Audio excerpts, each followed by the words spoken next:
سيدتي قد أفلست يا سيدتي، وأضعت من الشعر ما ادخرت. سيدتي إني مهمل بين الكلمات وبين الحروف. لقد فقدت الفواصل والنقاط بين نواهد القصيدة وأنشودتك البريدة. وأسلت حبري بعيدا عن ضفتي نهري المحبوب. يا امرأة، لو تعلمين إني فاقد ومفقود.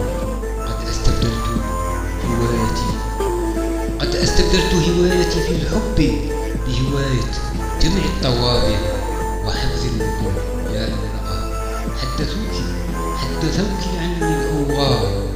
حدثوك عني الأوغال وخانوا الوهول. هل لانتقام أم لود أم لكسب غرور؟ أجلك يا امرأة، ها أنا للشعر أروم.